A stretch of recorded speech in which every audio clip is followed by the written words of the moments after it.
Here to contribute to this wonderful topic.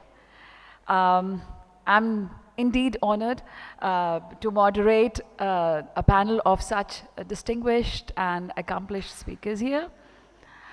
Um, when I just first got this topic, youthquake, I don't know how many of you actually heard of this topic before. I didn't. It was definitely not a part of my vocabulary. So what I did was I Googled.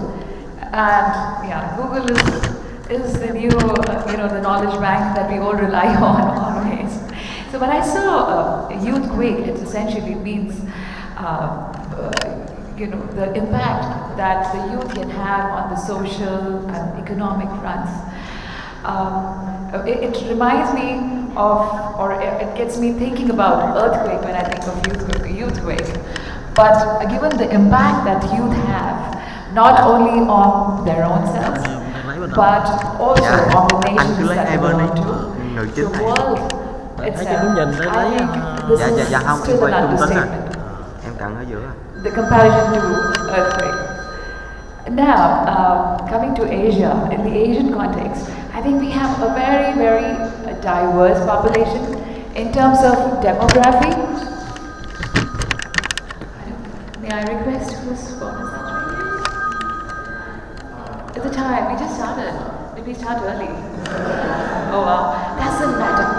We are here, youth all excited to see the challenges of the youth, and we are here to see what policy changes we can recommend. So that's great.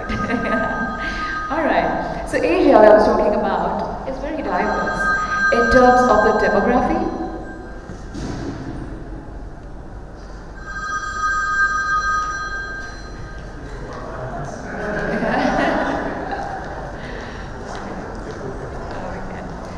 In terms of demography, on one side we have Japan, we have Singapore, where the population is kind of aging, and the median age is 48, 40, and then on the other hand, we have countries like India, where more than half of the generation is less than 25 years old. China has a lot of youth there. Philippines, Vietnam, all these countries are beaming with the energy driven by the youth these days. And youth has a very strange DNA. I think their DNA has technology very deeply imprinted, social media very deeply imprinted, and I think they're very enthusiastic. Lord, we have youth sitting here, very young people sitting here in the panel as well. So it makes it very interesting that they have this very interesting makeup. But given the challenges that they're going to face, now one of the most cliched terms is VUCA world. And these countries, when we talk about Vietnam, Philippines, India, Indonesia, what we also need to deliberate today on is, number one, their access to education. The population, a lot of population stays in the rural areas who do not even have access to education. The second thing that I really think about, which worries me, is the gap between the education and the education system and the employability. A lot of students get those degrees, but are those degrees really relevant to address the challenges of the current world? We know that the world is changing. I mean, the VUCA world is volatile, it's uncertain, it's complex, it's ambiguous, and to add to the dynamics, it's also disruptive. So people who are employed today may just be swept off the very next day. And the thing is, the disruption comes from completely nowhere. The company that has maximum number of hotels has no hotel by itself, right? Airbnb, the biggest taxi company, doesn't own any taxi. So it's very difficult to see where the change is coming from. Automation is another challenge that's happening very quickly. But are the educational institutes changing their curriculum or their courses? Are they preparing the youth enough to address these challenges? That is something that we need to look at. And to add to these challenges, there is all these emerging economies, so to say, are still struggling with the sluggish GDP growth, right? And which means that this entire army of youth which is coming out in the market, how easy or how difficult it is for them to find employment. There are a significant number of youth which is unemployed, and a lot of them are underemployed. And a lot of them, when they go out in the market, they do not know where exactly they're positioned, and they are there for a huge shock. And it's a very rude shock. So that's another question I think we need to address, that what to do so that they don't fall into that black hole, and how do we, what can be done? This is a generation where a lot of youth, instead of seeking employment, they're getting into this gig generation where they're finding jobs of their own. And those are contract jobs.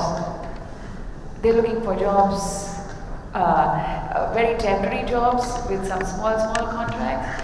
And a lot of youth is now learning to be entrepreneurs because they want to be their own entrepreneurs, they're their own boss.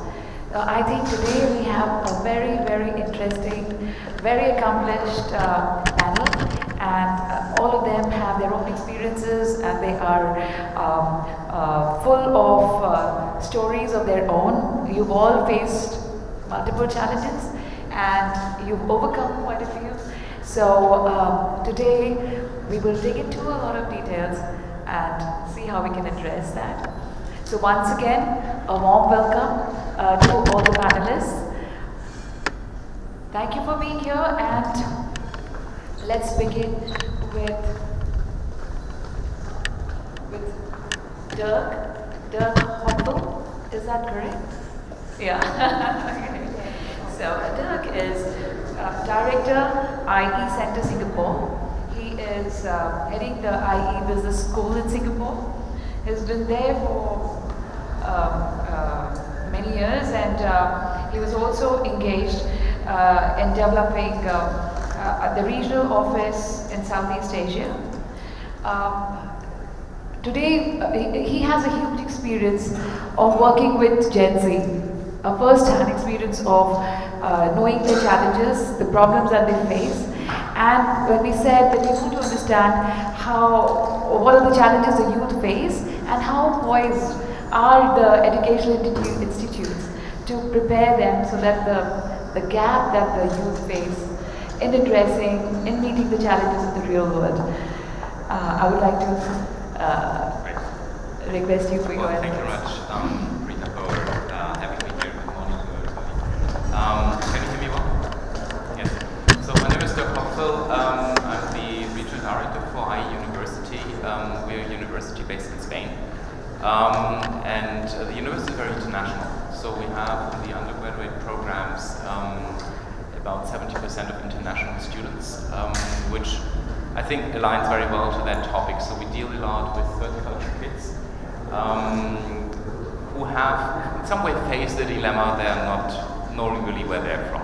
So if I asked everybody today in this room where they're from, I think we have a very clear idea to say, okay, I'm from Germany, I'm from India, I'm from Vietnam, from Malaysia, Philippines, wherever. For these young adults, I think they face the challenge. They don't have that cultural background, right? They wouldn't know really. They don't have a clear definition on where they're from.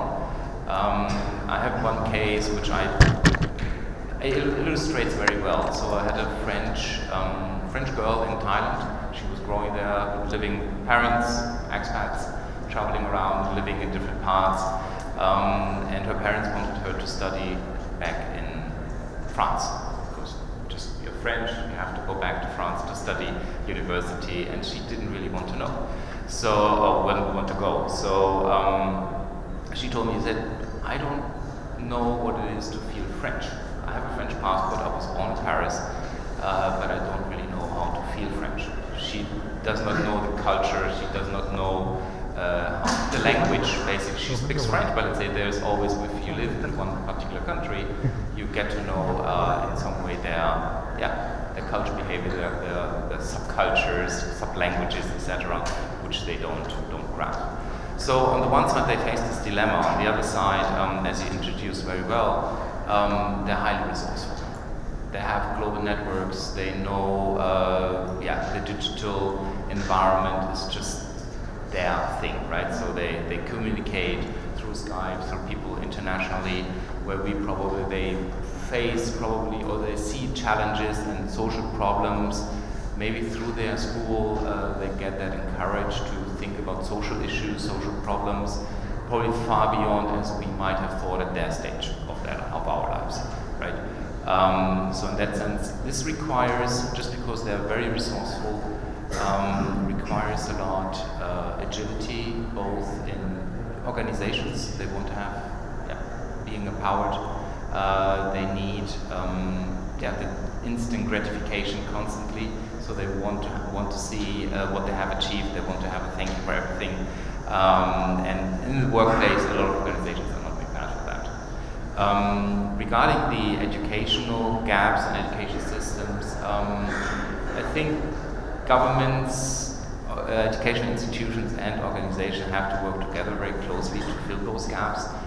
It's from an educational institution like IE very challenging, just because we try to adapt our programs as much as possible to the work environment, because we prepare people for the working environment.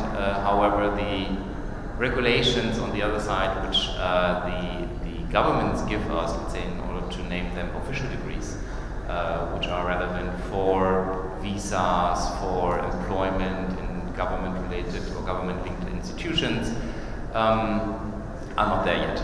So we are kind of in that dilemma that we are not able to offer what the market environment requires, simply because otherwise the degrees wouldn't be official. So we have to find a kind of a way in between, or we have to take a decision to say, okay, well, that's not an official degree. So there has to be a lot of happening kind of in that space in the years to come, I would say. Very, very well pointed out that the youth is agile and they look for instant gratification, and the challenges that the universities would like to address and would like to make the changes in the curriculum are not so easy, because they have to work hand in glove with the political system and the government and the accreditation. So that brings us to thank you, Dirk, for those wonderful points.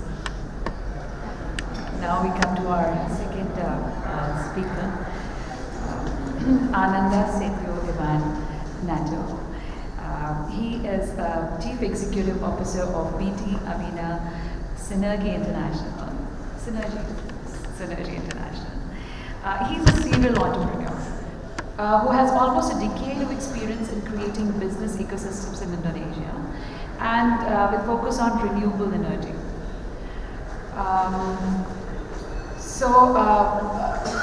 A lot of students or the youth these days in Indonesia are getting inspired to work for themselves, to become entrepreneurs. There is, I believe, a lot of challenge for a lot of youth to gain access to the education system. And becoming an entrepreneur, I'm sure, is a very challenging experience. You've been an entrepreneur yourself. I would like you to, highlight the challenges that you face, and what is the advice that you would like to give to aspiring entrepreneurs? Good morning, everyone, and thank you very much for Oasis for having me here, and thank you for setting up the discussion tone, which I think able to just of what I would like to say on this beautiful morning, always kind of raining.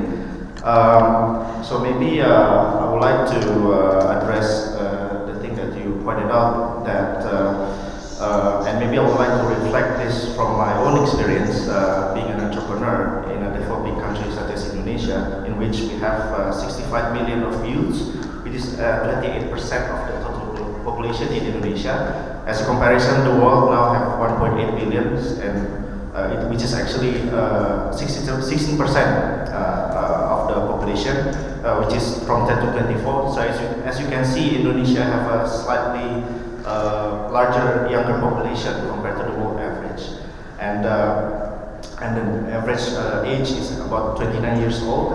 So we are quite young in terms of the population, and I personally I felt the frustration when it comes to see the educational curriculum, or how we have the basic education in our country, and because we don't feel that the education that is set up, especially by the government, is actually enables us or able to empower us to be self-aware and know that and able to pave the way for us to know where we need to go.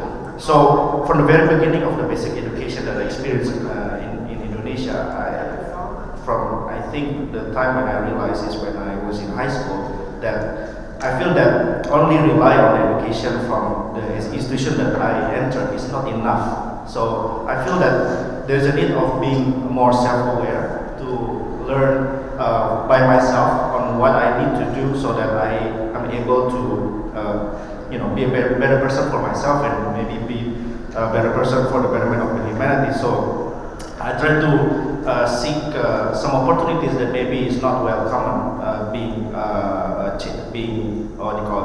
being chosen by similar young people like myself, because I try to choose to go to a country which is not really one of the most popular destinations to do a study, which is to Japan. It was very few people from Indonesia actually have the opportunity to go to Japan, in which I'm lucky enough to be there. And I really glad that I chose Japan as my country, because I feel that Japan have really complementary values with Indonesia in terms of the demographical wise, technological wise, and also seeing Japan as a developed country compared to Indonesia. I think we able to learn a lot from their experience, and also I'm also very lucky that I was able to study in an international university in Japan, in which there are more than 100 nationalities in the university, and which it's 50% international, 50% is they were Japanese.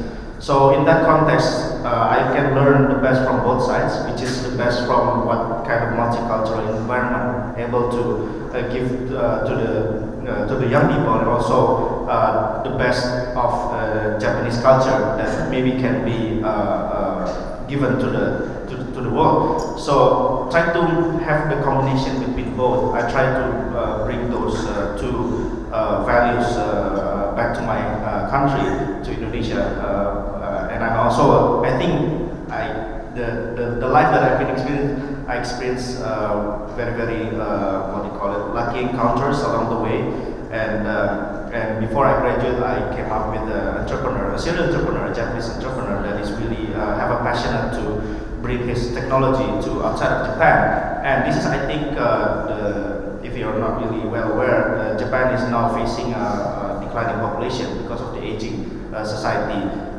where there's a lot more and more elder people in the country. I think the average population, I think, is about 48 years old in Japan right now, and I think 35% is about 65 years old.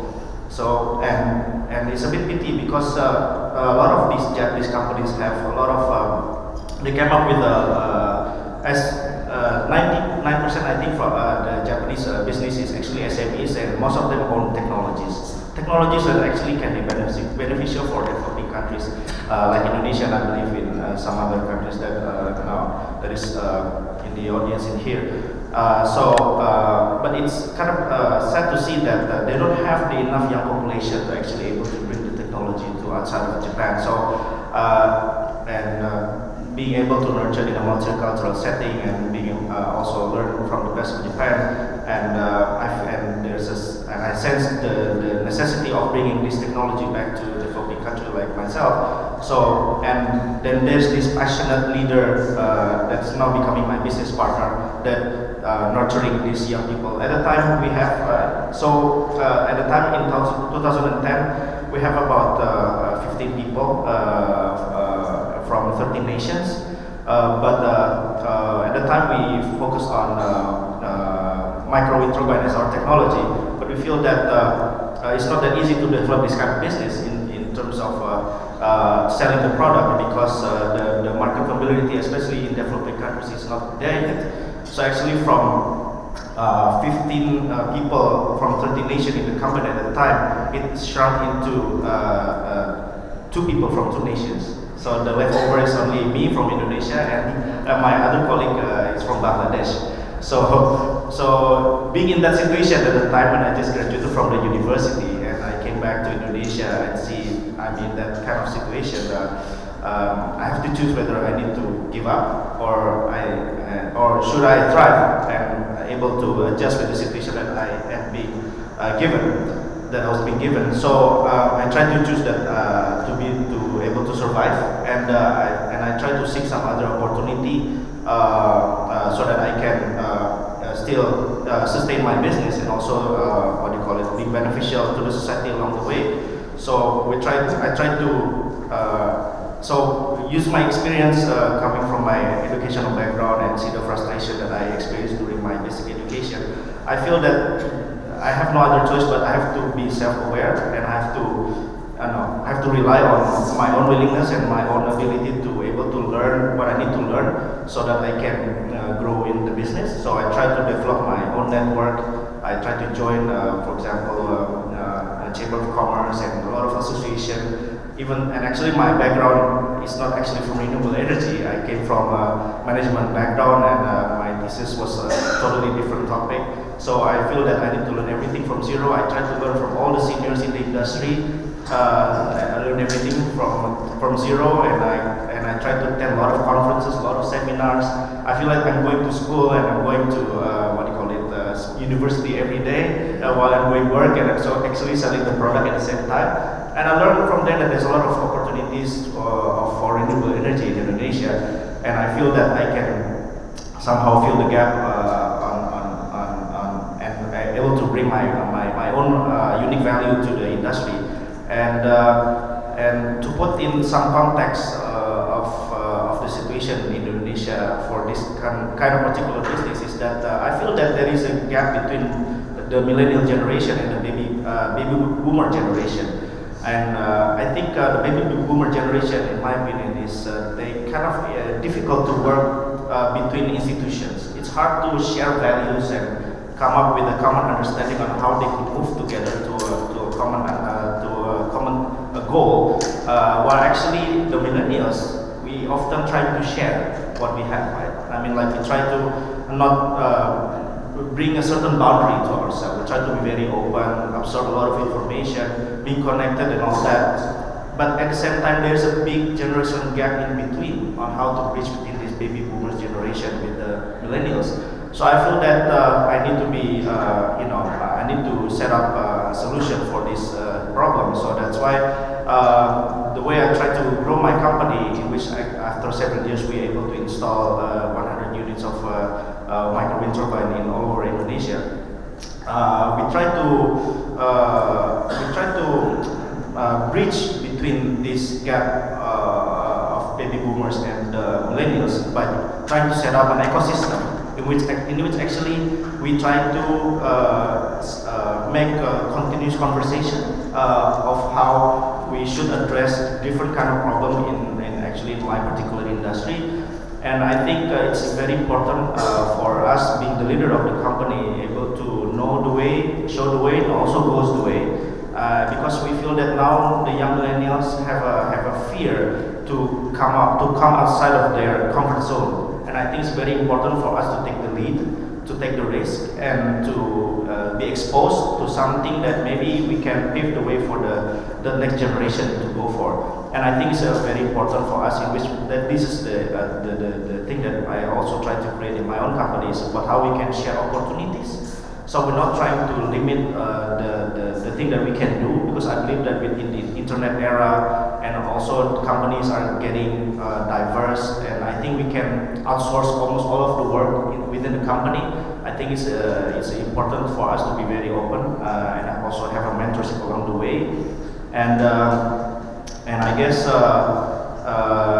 also would like to propose maybe from today's meeting is maybe we would have a kind of a common platform for us to be able to share opportunities, because I believe that maybe reflecting from yesterday's conversation, I think Asia is becoming a more significant area for the future, and actually it's kind of returning back to the previous history that we have, so that and I think it's in that regards, I think it's very important for us to able to stay connected as what we have been what have been shared yesterday. And I think in this regards we also need to have a certain of a common platform so that we can share opportunities to each other and share the best of what we have, and then from there I think we can set up a common path for us to create a lot of initiatives for the betterment of the society. And I guess if that can be a good proposal, I think is it can be a good idea for us to move forward. So I guess that will be the thing that I can share this morning. Thank you very much. Thank you very much. Thanks a lot, Alan. And those were very wonderful points. And I think something that you highlighted very well is the need for self-awareness. Education systems have their limitations, they're doing the best that they can, and probably they're looking at ways to move forward and address the issues that the youth faces. But then the onus is also on the youth themselves. They need to know what drives them, they need to introspect, and they need to analyze the environment outside.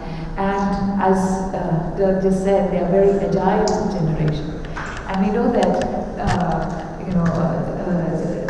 they are quick at looking at opportunities and trying to prepare themselves for the same. So in the sense that, like he advised, it's advisable that they grow out of their comfort zone, look for opportunities, and network, find out what's there, and prepare themselves. Also, the need that you just said that at this point we should come up, we should get the consensus, we should think how to take this forward, the conversation forward, and probably decide on a few points that we can help get the conversation going. So thank you so much for those wonderful words. That takes us to our next speaker, Erickson Mendoza. Mr. Erickson Mendoza is a business-minded, driven person, and he's currently teaching business-related subjects at the University of Banaras. And he has also been a business development director in the healthcare industry, and worked with a famous social media app company, Tencent in China. I think today you can address from the perspective of being a professor, meeting with the students, understanding their challenges, and also from the perspective of from the corporate perspective, what are the gaps that you see that the students have, and how can the youth contribute, or how you have contributed to the development of an effective ecosystem for young entrepreneurs? What do you think is your advice to them? All right. Good morning, everyone. Again, my name is Erickson. I'm from University of Banaras in the Philippines. Well, mainly topics from yesterday was really quite interesting because they are interrelated topics, especially coming from environment yourself, it was really new for me to hear Youthquake, what this exactly Youthquake is. Yeah. But the main question that came to my mind mainly is how do we empower the youth? Exactly. Things that came to my mind is I think the society, especially our generation, should accept and adapt to the reality that the young people are now acting differently in terms of the democratic arena. They think they have, especially the millennials, they think they have lots of rights. Approaching those rights as well. Like mentioned by Dirk and our distinguished guest Ivan earlier, technology, especially the Internet of Things, greatly affects and influences their point of view of dealing their daily decisions in life. One of which is that it disrupts the learning curve that it should be directed on how to view opportunities rather than being counterproductive. Like for example, when I came from China and I took the ideas that I learned from China back home, I was really quite excited that there are lots of opportunities back home that we would be able to implement in the Philippines. But however, there are also frustrations. There's one reason that I joined the university is that some of these informations, although compared in the greater urban area, especially in Manila, although the information is there, but the lack of the access of those informations in, just earlier that you mentioned, those informations are not being properly disseminated in the rural areas or the provinces. So when I came back to the Philippines, I thought it was best for us to do mentorship. It was actually being focused yesterday also regarding about leadership. We do mentorships in terms of how we'll be able to let them, instead of creating the traditional mindset of getting a job, why don't we create one? So most of the students, especially in the university, when we ask them, why do you take this course? Some of which is, I was really quite surprised, is that they're greatly influenced by parents, because this is what they were being told that. But none of them, it's quite clearly, none of them was being told that you need to create a job or you need to create a company for yourself. So there's a barrier in the ecosystem that although information is there, also there is not enough support coming from the society as well as the government. Regulations on how to implement those sufficient ecosystem is not really quite present. Another point that I think it's mentioned also yesterday, that not only local, not only national, but it's also supposed to be an international collaboration on how we may be able to create a sufficient ecosystem for this youth, especially in terms of technology and how we'll be able to use this technology in creating opportunities for them. I think my last point would be creating probably, I think, not only for us panels here, but also for the other people who are guests inside the room. I think we should be creating diverse platforms in order for the youth to reach their optimum potentials. Thank you so much, Erickson, for those wonderful points. Yes, I think going forward, as we see a lot of youth working, looking at contract jobs, and there are not enough job opportunities available for them. So the new mindset of, instead of looking for a job, creating jobs is a great idea. And I'm very good that you are nurturing that thought, you helping them develop and working in that direction. As you very rightly pointed out, there is not enough support in the society in terms of parents. They think a lot of the expectation is that my child will grow up and do a big job, a good job, a stable job. But a stable job, which lasts for many years, is no longer the trend. It doesn't happen anymore. And using technology as an enabler, to use it to create more jobs and opportunities is definitely a wonderful idea that you've been supporting. Thank you. We will move now to our next speaker, Subarna Mukherjee. I met her only yesterday and I was very amazed by her enthusiasm and passion and the way she contributed to various discussions. She's a young marketing professional who has worked for over 5 years in brand development and innovations area with very established brands like ITC Limited. She believes that mentorship is a strong educational model and has worked in this sphere for over 5 years in various capacities. She is very fond of becoming a recounter, and she's an amateur artist. And she's also very passionate about bringing women in business.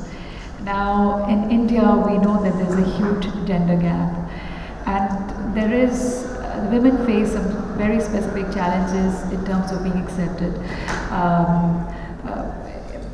in the senior roles and also as entrepreneurs. And you've been an entrepreneur yourself, and I would like to understand from you what are the challenges that you faced during your journey, and what would your advice be for the women, and as a mentor, what have you learned from the struggles of various entrepreneurs and women especially? Thank you, Preeti, for the kind words. Hi everyone, I am Subarna. I am from India, and yes, to start with, for young women who are in business, especially in a country like India, women grow up with a lot of responsibilities, and primarily for them, they are taught to be responsible for their families. And so there's a traditional mindset that you grow up, you have a family, you get married, you settle down, and that's the traditional way how women have been looked at. And with time, what we have seen is that mindset is now kind of stretched, and women are entering the business area. However, what I feel is that there is an unsaid glass ceiling impact which is still there. Firstly, in terms of some statistics there, that till the age of 30 in India, currently there are a lot of educational systems which are now trying to bring about women to learn about not only business but in various disciplines like science and technology, and they are inculcating that in their career. Until the age of 30, they are getting into the employment sector and even rising at a decent pace. However, post the age of 30, we see a steady decline not only in income but also in the employment ratio between men and women. So there is a strong gender gap. So one of the reasons that it could be attributed to getting back to family, to flexible work hours, bearing children, which till today denotes the primary responsibility of women. And in my own experiences, what I've seen is that in many cases, women themselves find it extremely difficult to balance these two ties. So the society as a whole does not really enable or push them to or support them to the best of their abilities to go forward and take up new responsibilities. Be it entrepreneurship or be it in a corporate sector, what happens is there is always a lack of time in their hands. So there is a lot to achieve in an extremely limited time that they are working in. So for example, when it comes to men, if they can stretch for 14 hours, 15 hours, the same working hour for women kind of reduces to about 7 to 8 hours because of the extra responsibilities that they are supposed to take on in their lives. So that is one of the important areas. Something I would like to point out when I talk about millennials especially, so when I actually heard about Youth Week, And Preeti very rightly pointed out that that was a new term for us. And when we Googled it, and I got some 500 million search query results, and I was like, wow, this is really big. And a lot of things are happening around it. So not just for women, because I run an institution which kind of bridges the gap between industry and academia, and we focus a lot on women because we believe that they need it the most, because a larger part of India, almost 70% of India is still rural, and a lot of women don't go to schools. So not that one side is that there is primary education which is probably not making them industry ready, and there is also a huge set which are not even going to school. So if there is a household of 6 children, out of which if there are 2 girls, the women are not going to be sent to school. Only the men get the right to education, so to say. So one of the things that we have been noticing from an educator or mentorship point of view is that there are a lot of challenges that that women face in terms of what kind of career that they can choose. So there is a decision paralysis that is there. That there is a multitude of options, but skill set or intelligence per se is not the only parameter that drives women to take up career choices. They also have to think about what would rightly fit my career choice as well as my 8 other aspirations that I will have to fulfill as a part of my duty. So that is one part. So they constantly need guidance and motivation to know that what is it that I need to take up. Second thing that we have seen, especially for women, is that there is widespread corruption. There is a lot of compromises that they have to face in terms of even taking up a job. So a lot of times it's sad and unfortunate. A lot of unrealistic expectations are posed to them, both in their work sphere or in a personal sphere, which they are expected to overcome in order to go to a job. What's important to note is that working for women in a lot of developed countries, and I'm talking about millennial women also, is seen more as a privilege rather than a support system to the family. So I would say a personal incident. Initially when I started working about 5 years back, and so I would have like a regular job, and I would go to office at 9 and come back at 8:30, 9, etc. And I was told by a family friend once that, okay, so you should start working or do something after coming back home at 9 o'clock, because you had your share of freedom. So you went out and you had a good day because you got to go out and work. So now you should get back to work. So it's very difficult for people to understand that, okay, for the last 12 hours I have been working, and so there is something called a rest time or a relaxation that you deserve. So that's a very difficult place. And lastly, one of the last points that I have to bring out is there's a lack of motivation for women to rise, because when we talk about equal pay, beyond a certain point, even in senior management position, even as entrepreneurs, it's very difficult for women to get themselves to take them seriously in that area. That we are working, and that we come with a certain skill set, you really have to prove. So there is this sense that if you are coming with a certain qualification, then you are expected to know certain things. Whereas the same thing when it comes to a feminine concept, if you come with a certain qualification, you have to prove that you know. So you have to really prove your mettle before you start getting taken seriously.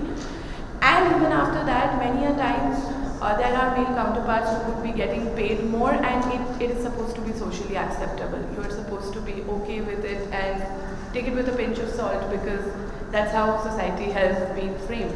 So I think what happens is that today, as youth or millennials, as we are progressing, youth in itself is understanding the importance not just of having women, but having a different perspective in workforce.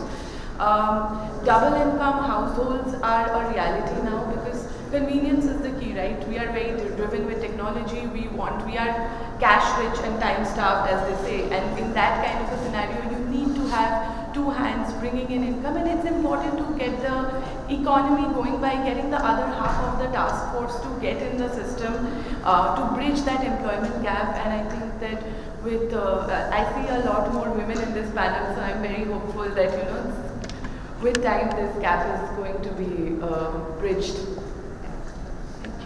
Yeah, thanks a lot for those wonderful points, Subarna.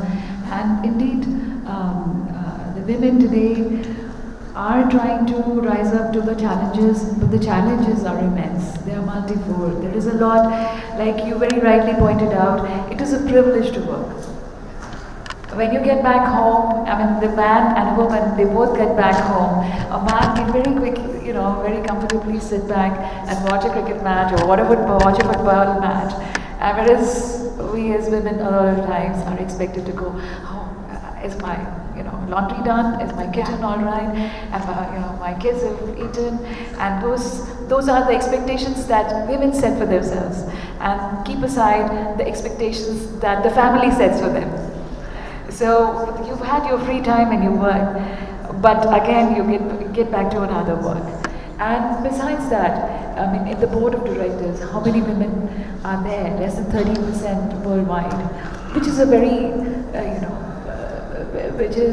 which is why probably why we face this issue of work-life balance. I believe there were more women in the board. In the decision-making sphere, probably because for women, the balance is a very integral part of their life. And perhaps the decisions, the rules, the policies that would have been created and developed, they would have been more, work-life balance related. So those issues would not even have arisen because the corporate sector is very male. Focused towards the male because men have created it, and therefore going out and working till late hours is something that they created it, and it makes it very difficult for women to fit into that situation because they still have to look after the families. And if women would not have done that job well, I think we would have suffered from some very societies which were not very healthy. So I think women are doing a very good job of even creating great society. So thank you for bringing all those points, Subarna. Now that takes us to our another lady here, Marky. Marky is from China, and a young entrepreneur. She has over 3 years of experience in China, especially in Shenzhen and Shanghai. Very passionate about technology, and she's an entrepreneur related to, and she's contributing in startup ecosystem in China. Now, like Subarna also said, that women, it doesn't really matter if the job that you're looking for is aligned with the skill sets. It's a lot of times aligned to the expectations of the people. And sometimes women don't even try venturing into the technology space. They think maybe it's too difficult, or maybe, I think you are having worked in that sector and being very passionate about the topic of women, and have also, you've gone through the struggle of being an entrepreneur, and even more so in the technology space. I would like you to, highlight what does it take, and how difficult or how challenging is the journey, and what is your advice for aspiring entrepreneurs and women who would like to, work in the technology space? Sure. Okay. Thanks to Horasis for having me, and thanks for you guys for being here so early today. My name is Marky. So originally I'm from Thailand, but then at the moment I'm based in Shenzhen. So pretty much 5 years earlier, I came to China pretty much just for having an intern. But then I finally found out that, oh my god, so what I heard about China outside of China is kind of like something that's quite different than what's happening asking that. So pretty much, I came back for my master's degree, and then I just realized that it's like in terms of living abroad and as a foreigner who cannot like speaking Chinese pretty well, and as a woman so far, it's a little bit challenge that you have to kind of not following the path of Chinese people, but you also have to like see what was your like advantage, what your core value so far. And as a Thai, seriously, the market is not that big, and in terms of the languages and everything, so it makes us harder to just be able to get some opportunity. So it's a little bit interesting here that the way I get a job is like, okay, so we have the class every day. Pretty much the first year it was so intense, like studying with Chinese students. But after I realized that actually the goal of coming here, the goal of education is not like getting a good grade, but it's like you will go for the right job, like the job that you want to do. So pretty much I go out, go to events, starting to like make some new friends and things. And one day I attend the WeChat marketing event, and it turns out that the content there was really interesting. So I was like, okay, let me take a look at this, and I kind of Google of this, and I checked. Oh, there's nothing like this in Thailand. So I kind of like take it back to Thailand, make it like 5 times, and it turns out that the guy whom I invited to be a speaker, he's a KOL, and it turns out that he asked me to join him as a co-founder of his company, because like he liked the way I worked, and so we run the biggest international WeChat marketing in Shanghai, and later on we kind of like hold the hackathon related to WeChat marketing, and that's how I started to like get involved in tech, and so since I started to run some hackathons, so we started to see that there's the impact when people who have the creativity and they kind of like plastic and come up with like some applications, some products. So I feel like, oh yeah, this is the way to go. Yeah, this is like something that I felt it's gonna be my long-term run. So I joined the Wagon. It's a coding bootcamp originally from France, and we have more than 30 cities around the world. So pretty much like we are teaching entrepreneurs to turn to tech entrepreneur within 9 weeks. So let's say compared to like general education, like the school, the universities. So like at the end, the KPI of what you did so far is the exam, it's a test, it's your score. But at Le Wagon, so pretty much it's like a project-based learning. So while you're learning this, you're doing the challenge every day, you'll be able to come up with your products. And at the end, it's like you will pitch your product on your demo day. So everyone in the community will come and see what you did so far, and they might get a job, or they become like full stack developers, join some corporate as a project manager. And as I see as the issue so far for education, as a Thai who used to live in the US and now I'm working in China, seriously, in each local city, in each area, like the issue is kind of different. And in each state or each city is totally like, cannot compare. Let's say in Thailand, we speak Thai, it's our main language. But then when it comes to like the digital era, when we are searching something in Google and when we use Thai, definitely like what's come up is just gonna be like, okay, let's say we search a dog and we see like, Thai dogs so far. But when we search dog in English, we see like the dot around the world, and this is just a dot, right? But when it comes to education, when it comes to like the courses online, what's already provided there is, you know, like Udemy, Udacity, all the courses is like in English. So I find out that in Thailand, we at the moment it's like kind of a serious situation in terms of education.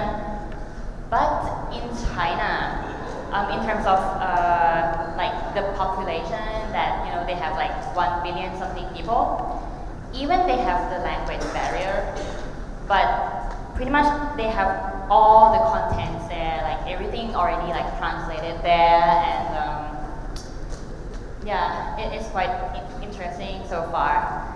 So what did we do to trying to support in terms of education and, you know, like trying to make it more practical?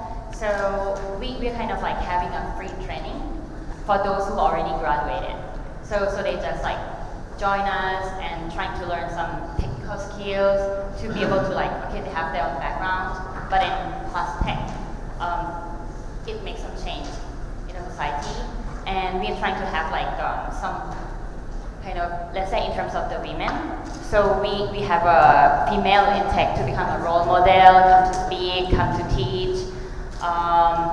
And pretty much, I felt that actually technology is something that could support, you know, like everyone so far. I mean, even the stage in each city or the kind of each culture, each society is different. But then if we can use technology in the better way, yeah, that's gonna help. Thank you. Thanks a lot, Maki. You spoke a lot about your journey, and especially technology, the limitations that technology has for those countries where language is a barrier. In Thailand, whereas it's very difficult to search the same topics and to be able to learn based on, you know, the plethora of text and the courses available online, and versus in China, where they've already worked in a model where everything is translated to their local language. Probably that's something that a lot of countries need to do, where people do not speak two languages. Yeah, and thank you so much for your wonderful experience in your journey, about how you became a technopreneur and how you were invited because of your specific skills to become a co-founder. So that's very inspiring indeed. That takes us to our next panelist, Reeti.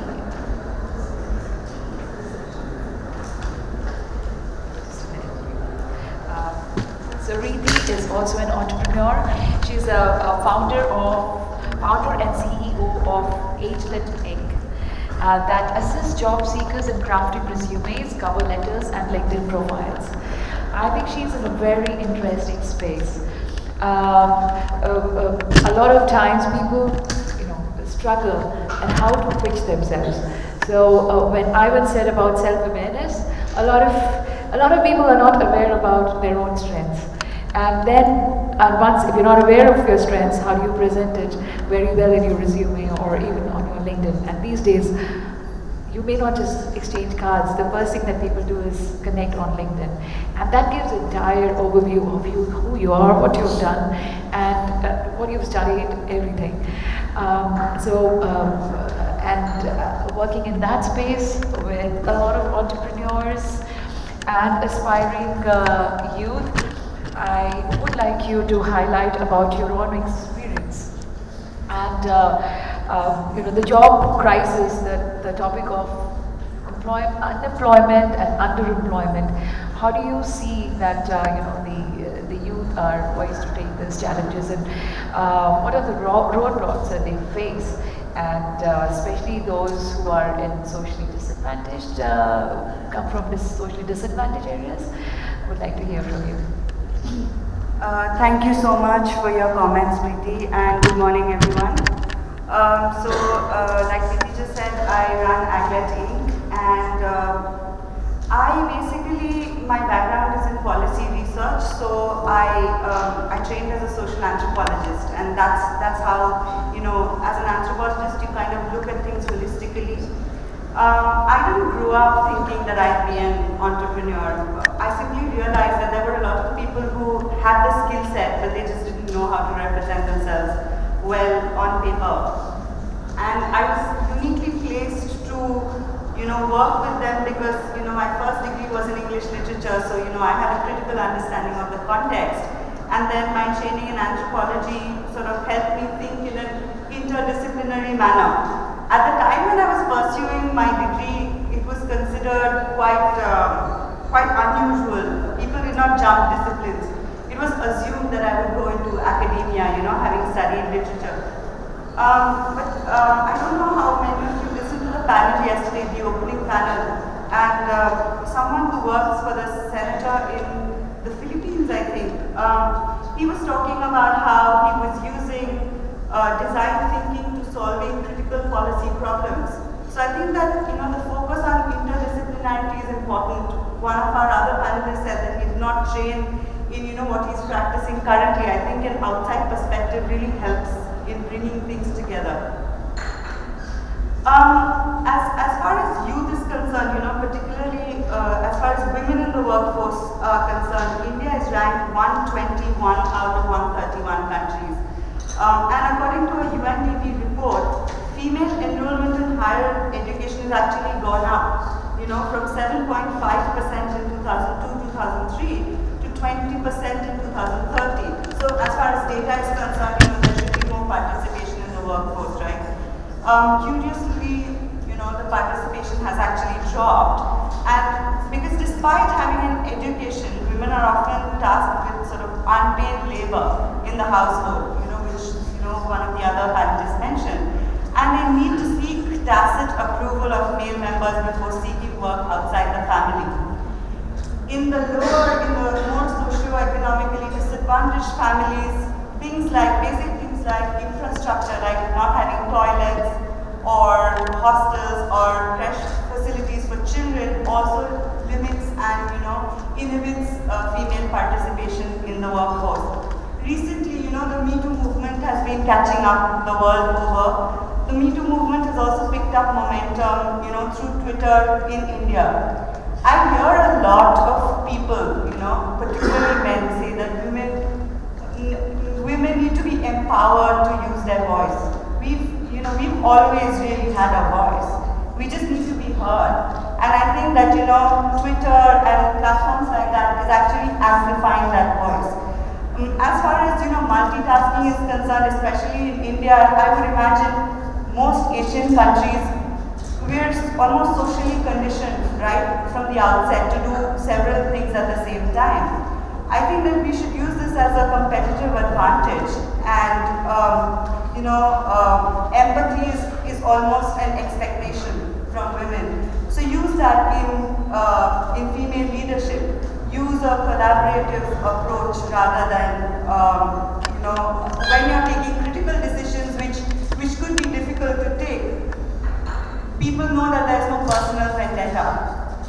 So and I think that it will take a lot of time for things to change. The roadblocks have already been mentioned by previous speakers, but I also think that 2/3 of India's 1.2 billion people is under the age of 35. So we have a very young population, and around 1 million Indians enter the workforce every month.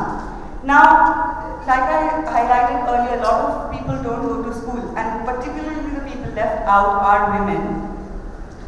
And it's not because now the government is also providing funding so that women and boys and girls can go to school, but very basic things like toilet facilities, etc., will stop them from going. So those are things that need to be kept in mind.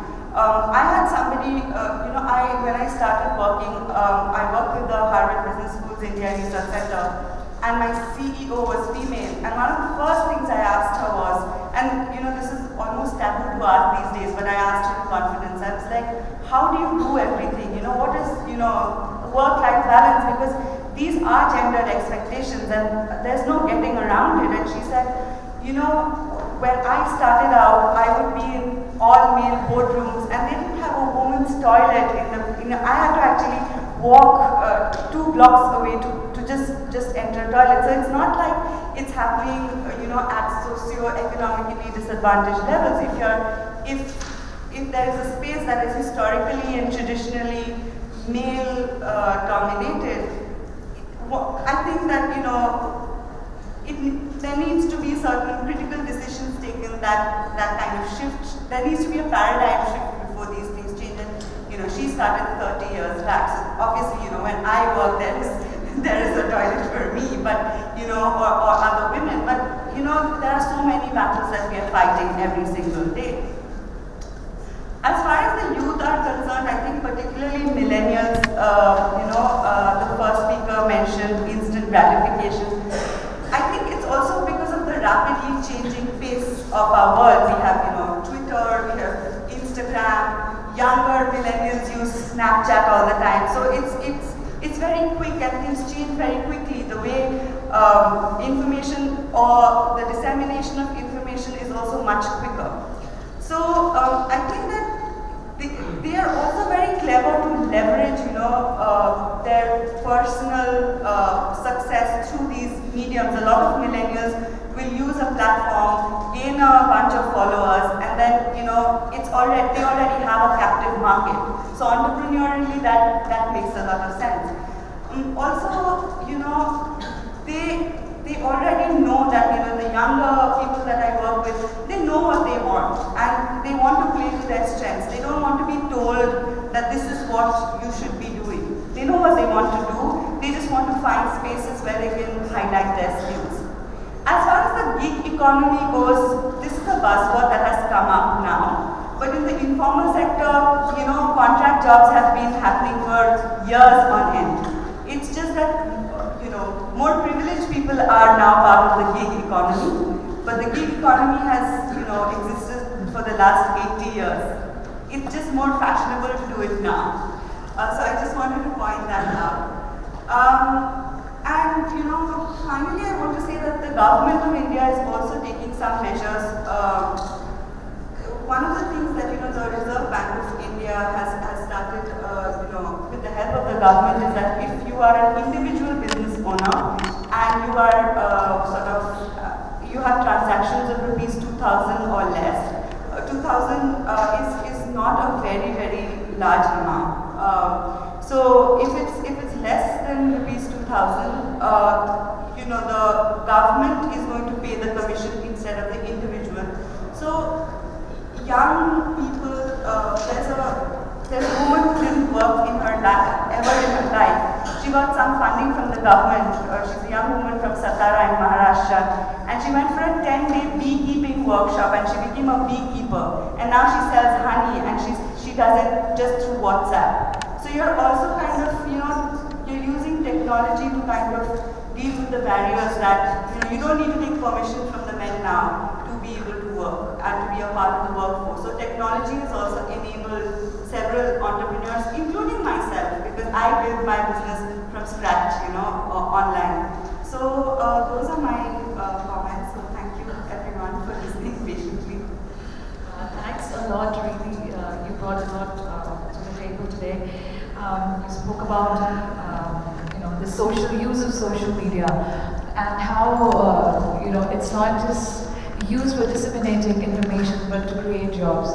And a lot of women, of course men as well, a lot of women are now empowered to work from home. They have their own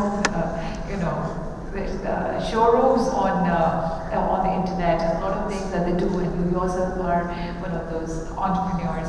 You spoke about empathy and building collaborative workspaces.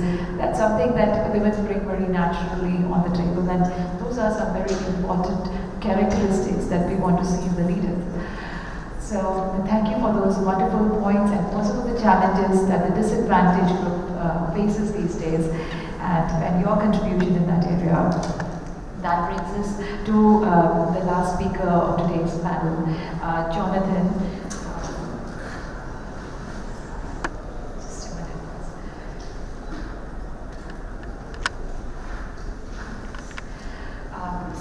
Siddhan is a founder of InspiratorFreak.com, the digital media and youth community that focuses on creating impact with positive and inspiring content to millennials in Indonesia. We've heard a lot, diverse perspectives from a lot of people today. I would like to learn from you more about the landscape of youth in Indonesia and the potential of youth in the creative industry. And how do you think can they be more empowered? And how can they win, through segmentation? And what are your recommendations and suggestions for the youth? Thank you so much. And first of all, I want to sorry because my voice is in not good condition. I don't know why. But thank you for Horasis and also to all of you. This is a youth quit panel, but I see our face is very stressful and then not youth enough. So I just want to share about my experience in Indonesia. I already joined in youth activist since 2008, since in my undergraduate program, and from the MDGs program to SDGs, change to SDGs, and after that I joined in the mentorship program, called the Yamato Campus Ambassador, and after 2 years I become the mentor on that mentorship program, and another mentor is like the President AWS Indonesia and then the ex-director of Microsoft. So we do a lot of mentorship for the university student in Indonesia, and now we have more than 20 cities mentorship in Indonesia. And then my background is communication and PR, and one of the big problems I think in Indonesia, not only Indonesia but for the global, for the millennials, for the youth, is right now we have so many bad contents in digital, in social media, in internet. We have so many negative things on that platform. And I believe because my background is communication, in journalistic, bad news is always a good news. In the bad news, we can do a lot of money. That's why now so many hoax, so many the media is create a bad content because people will share it fastly, and I think this is the problem because we are what we consume. If we every day we consume the junk food, maybe our health is not good. We can die faster than others. Same way, like in the youth, if they every day read, listen, and watch the negative things, it will change their mindset, their attitude. So it will become the big problem for the nation and also like Indonesia. And that's why I create media for millennials in Indonesia with the positive and inspiring content. Because if we talk about the millennials, one thing that we must notice is the change of behavior of millennials right now. And the change of behavior of millennials, it changed the landscape of business, the landscape of competition, and also the geosocial political in every nation. So, in my opinion, what of the solution for the millennials in the future? I believe in the creative economy, because right now we see like in Singapore, in Japan, in South Korea, they don't have so much natural resources, but they invest in the human resources. And right now in Korea, their culture is like the boy band, the girl band, is K-pop, is everyone is very like with the girl band, boy band. Actually, like in Indonesia also, they very love with the Suju and then the Blackpink. But I think this is the one of the big potential in the future for the youth country like Indonesia. And then 2 weeks ago, I just joined in the Mixed Global Forum in Riyadh, Saudi Arabia. And what they discuss about is about the skill of tomorrow, and one of the big issue is also the creative industry. So I believe in creative industry have a lot of potential and a lot of money in there, because not only about the music, film, but the rising of the e-sport right now. We know that the professional league for in the game, like in the Mobile Legends, in the PUBG, in the so many games, and the money is very big on the in this industry. So how the government can make a regulation and also the ecosystem for the creative industry in nation is very important. And I have 6 key points how to make a good condition for the creative industry. The first is infrastructure. It's very important to create infrastructure for high-speed internet, and also the co-working space, and so many things that the youth can access for the facility and the infrastructure. And the second one is the program, the good program for from the government, from the company, also from the community. Fortunately now in Indonesia we have a lot of program for the creative industry from the government, from the private, and also from the community. They like maybe every week we can search so many events who can empower the youth to inside the creative industry. And the third is mentorship program, like what we talked about. I think it's very important that the leader right now is not look at the millennials only as a potential market, but they must look the millennials like their children. You want your children, it better than yours. So you must to empower them, you must to involve with them and give a good experience and share the knowledge, share your experience, because it's very important for the future. And then the fourth is fund access. We can fund right now for the government, angel investor, VC, and so on. The five is the regulation from the government about tax regulation in startup, and then loan access to bank, and then how government can give the access to market for the millennials who want to become an entrepreneur. Because it's very important, we not just think about how to make millennials to become entrepreneur, but how millennials want to buy a local product. Because if the millennials don't want to buy a local product, how can entrepreneurs can survive? How can they can sustain in the future?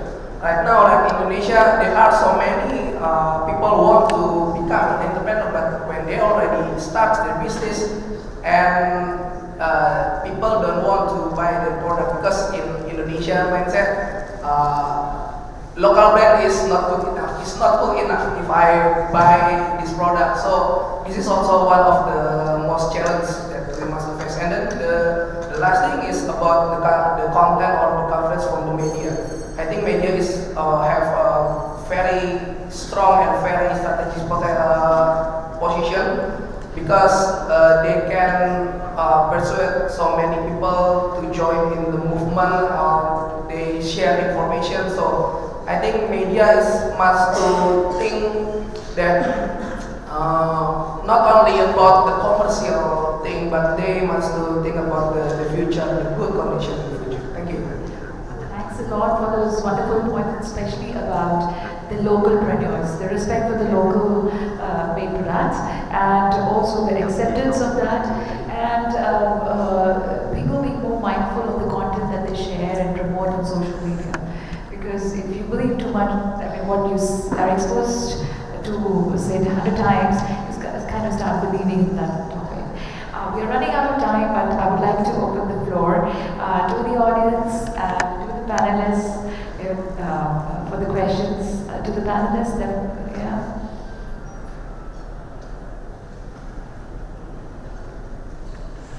Any questions? Yes, please.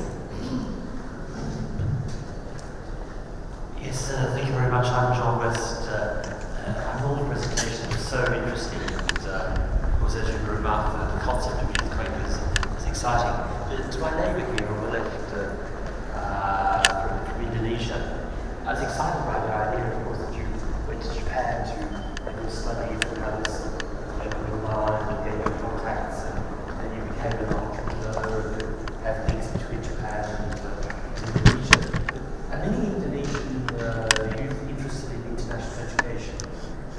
Australia, we have so many Chinese and Indian students.